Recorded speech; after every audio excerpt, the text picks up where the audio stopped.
Hello friends, ನಾನು ಕೆಲವು ಪೌಡ್ರ್ಗಳು ಕಷಾಯದ powder ಬಗ್ಗೆ ತಿಳಿಸ್ತೇನೆ ನಿಮಗೆ. ಮತ್ತು ಕಷಾಯದ ಪೌಡ್ರ್ಗಳು ಮತ್ತು ನುಗ್ಗೆ ಸೊಪ್ಪಿನ ಚಟ್ನಿ ಪುಡಿ, ಬ್ರಾಹ್ಮಿ ಚಟ್ನಿ ಪುಡಿ, ಕರಿಬೇವಿನ ಚಟ್ನಿ ಪುಡಿ, ಫ್ಲ್ಯಾಕ್ಸ್ ಸೀಡ್ಸ್ ಚಟ್ನಿ ಪುಡಿ, ಈ ರೀತಿ ಕೆಲವೊಂದು ಪೌಡ್ರ್ಗಳು ಮತ್ತು ಅವುಗಳ ಹೆಲ್ತ್ ಬೆನಿಫಿಟ್ಸ್ ಎಲ್ಲನೂ ಕೂಡ ನಿಮಗೆ ತಿಳಿಸ್ದೆ. ಇನ್ನೊಂದು ಮುಖ್ಯವಾದದ್ದು 3 ಪೌಡ್ರ್ಗಳ ಬಗ್ಗೆ ತಿಳಿಸೋದನ್ನು ನಾನು ಮರೆತೆ, ಇಲ್ಲೇ ಇದೆ. ಇದು ನಾನು ಮಾಡ್ತಾ ಇರುವಂತಹ ಮತ್ತೊಂದು ಪೌಡರು, ಇದು ಬಿಸಿಬೇಳೆಭಾತ್ ಪೌಡ್ರು. ತುಂಬಾ ಟೇಸ್ಟಿಯಾಗಿ ಮಾಡಿದ್ದೀನಿ. ಒಳ್ಳೆ ಇದನ್ನು ಎಲ್ಲರ ಮನೆಯಲ್ಲೂ ಕೂಡ ಇದಕ್ಕೆ ಹಾಕುವಂಥ ಸಾಮಗ್ರಿಗಳು ನಿಮಗೆ ಗೊತ್ತಿದೆ. ಆದರೆ ಇವುಗಳನ್ನ ಹುರಿಯುವಾಗ ಮಾತ್ರ ತುಂಬ ಕೇರ್ ಮಾಡಬೇಕು, ಇಲ್ಲಾಂದರೆ ಅವು ನಾವು ಅಂದ್ಕೊಂಡು ರುಚಿಯನ್ನು ಖಂಡಿತ ಕೊಡೋದಿಲ್ಲ. ತುಂಬ ಟೇಸ್ಟಿಯಾಗಿರುವಂತಹ ಬಿಸಿಬೇಳೆಭಾತ್ ಪೌಡ್ರನ್ನು ಸಹ ಮಾಡಿದ್ದೀನಿ ಫ್ರೆಂಡ್ಸ್.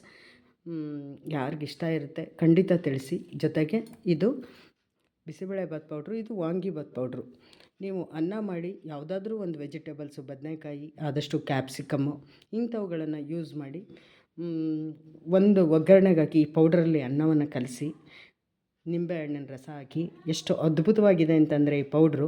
ಬರೀ ವಾಂಗಿಭಾತ್ ಪೌಡ್ರ್ ಅಷ್ಟೇ ಅಲ್ಲ ಫ್ರೆಂಡ್ಸ್, ಇದು ಯಾವುದೇ ವೆಜಿಟೇಬಲ್ಸ್ನ ಕಟ್ ಮಾಡಿ ಒಗ್ಗರಣೆಗೆ ಹಾಕಿ ಈ ಪೌಡ್ರನ್ನ 1 ಸ್ಪೂನ್ ಹಾಕಿದ್ರೆ ಅನ್ನ ಕಲಿಸ್ಕೊಂಡ್ರೆ ಅದ್ಭುತವಾದ ರುಚಿಯನ್ನು ಕೊಡುತ್ತೆ. ಅಂಥ ಒಂದು ಟೇಸ್ಟಿಯಾಗಿರುವಂತಹ ಪೌಡ್ರು ಇದು. ಇದು ವಾಂಗಿಭಾತ್ಗೂ ವರ್ಕ್ ಮಾಡುತ್ತೆ, ಜೊತೆಗೆ ಪುಡಿ ಪಲ್ಯಗಳಿಗೂ ಕೂಡ, ಪಲ್ಯಗಳಿಗೆ ಪುಡಿಯಾಗೂ ಕೂಡ ಇದನ್ನು ಯೂಸ್ ಮಾಡ್ಬೋದು. ತುಂಬಾ ಟೇಸ್ಟಿಯಾಗಿ ಬಂದಿದೆ. ಇದು ಸಹ ನಮ್ಮಲ್ಲಿ ನಾನು ಮಾಡ್ತಾಯಿದ್ದೀನಿ. ಮತ್ತು ಮತ್ತೊಂದು ಪುಳಿಯೋಗರೆ ಪೌಡರು. ಈ ಗೊಜ್ಜೆಲ್ಲ ಮಾಡಿದ್ದೆ, ಪುಳಿಯೋಗರೆ ಗೊಜ್ಜು ಮಾಡಿದೆ, ಅದನ್ನೆಲ್ಲ ಇಷ್ಟ ಆಯಿತು ಅಂತ ಹೇಳಿದರು. ಆದರೆ ಗೊಜ್ಜು ಹೆಚ್ಚು ದಿನ ನಿಮಗೆ ಎಣ್ಣೆ ಒಳಗಡೆ ಇರುತ್ತೆ, ಇಟ್ಕೊಳ್ಳೋಕೆ ಇಷ್ಟ ಆಗುತ್ತೋ ಇಲ್ವೋ ಅಂತೇಳಿ ಡ್ರೈ ಪೌಡ್ರನ್ನು ಕೂಡ ಮಾಡಿದ್ದೀನಿ. ಇದಕ್ಕೇನೂ ಹಾಕುವಾಗಿಲ್ಲ ಫ್ರೆಂಡ್ಸ್.